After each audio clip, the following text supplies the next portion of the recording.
बिहार के जमुई जिले के खैरा प्रखंड के रोपावेल गांव में हड़कंप मच गया है, जहां 3 जगहों पर गन फैक्ट्री का पर्दाफाश कर पुलिस ने 5 लोगों को गिरफ्तार किया है। पुलिस ने भारी मात्रा में अर्धनिर्मित हथियार भी बरामद किए हैं। मामले में मुख्य सरगना मुखिया मुन्ना साव और अमित सहित 2 लोग फरार चल रहे हैं, जिसकी पुलिस तलाश कर रही है। प्राप्त जानकारी के अनुसार जमुई जिले के गरही थाना क्षेत्र अंतर्गत हरखार पंचायत के मुखिया मुन्ना साव के घर पर पुलिस ने छापेमारी कर संचालित अवैध हथियार निर्माण की एक मिनी फैक्ट्री का पर्दाफाश किया है। ये हमारी जो जिला की जो डीआई यूनिट है वो कई दिनों से उसको सूचना मिल रही थी कि कुछ बंगाल से कारीगर, कुछ मुंगेर से कारीगर आकर के ज़िले में अवैध मिनी गन फैक्ट्री में गन का निर्माण कर रहे हैं। उसी पर टेक्निकल एविडेंस के आधार पर जो है कल गरही थाना क्षेत्र में हरखार पंचायत है, उसी के मुखिया रोपावेल गांव में छापामारी की गई, जिसमें कारीगरों को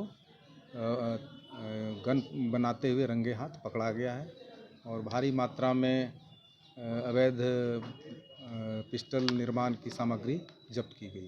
कितने दिनों से सर ये चल रहा था कारोबार और कितने स्थान पर छापेमारी किया गया? इसका अभी अनुसंधान हम लोग कर रहे हैं कि कब से यहाँ पे स्थापित था।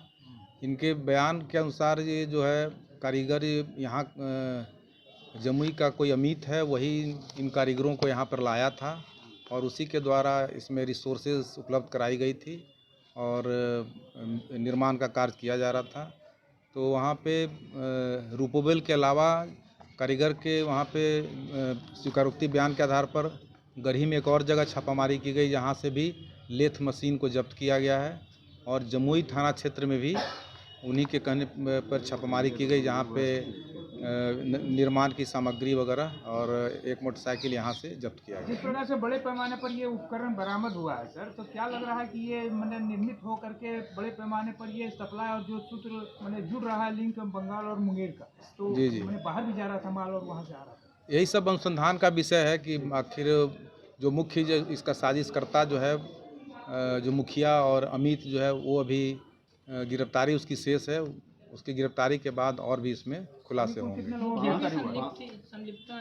हाँ, उसने अपने घर का इस्तेमाल करने दिया है, उसके घर में ये हो रहा था, तो वो पूरी तरह से इसमें संलिप्त है। 5 लोगों के अलावा सर और कितने लोग संलिप्त हैं? क्या कुछ कार्रवाई हो रही है पुलिस के द्वारा आगे? बाकी जो लोग हैं अमित कुमार और मुखिया, उस पर भी हम लोग जल्द ही उसको हम लोग गिरफ्तार करेंगे और उसके बाद और कौन कौन लोग शामिल हैं इसका हम लोग निवेदन करेंगे। मुखिया तो सर वो गढ़ी थाना क्षेत्र का है, लेकिन जमुई में भी जिस तरह से ये लेथ मशीन वगैरह बरामद हुआ है उसके बारे में कुछ जानकारी का हासिल नहीं है। तो वही कर यहाँ जो अमित जो नामजद अभियुक्त जो हुआ है वही पूरे जो मैन्युफैक्चरिंग का वो सोर्स फंड सप्लाई करता था, तो उसने ही वहाँ पे गरही में भी ये सब मिस्त्री को अपना हायर करके वहाँ पे निर्माण कार्य कराया जा रहा था और मुखिया और इनकी गिरफ्तारी के बाद ही और सब लिंकेज का पता चलेगा। मुखिया के परिवार का भी किसी का गिरफ्तारी हुई है सर? मुखिया के क्या है? अभी तक मुखिया के परिवार का एक सदस्य गिरफ्तार हुआ है और पश्चिम बंगाल के 2 कारीगर गिरफ्तार हुए हैं और मुंगेर का 2 कारीगर गिरफ्तार हुए हैं। क्या है ये मुखिया कौन है, क्या नाम है ये? मुखिया का नाम क्या नाम है जी?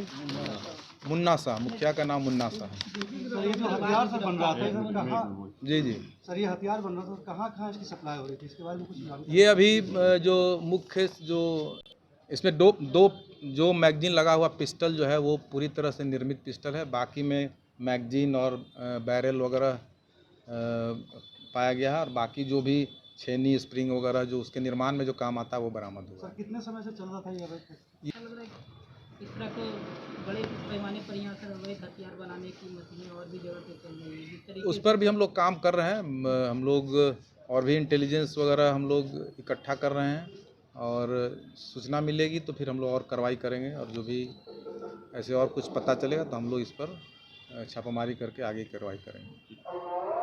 एसपी विश्वजीत दयाल ने बताया कि गिरफ्तार लोगों में 2 मुंगेर, 2 कोलकाता और एक मुख्य का रिश्तेदार धर्मवीर साव शामिल है।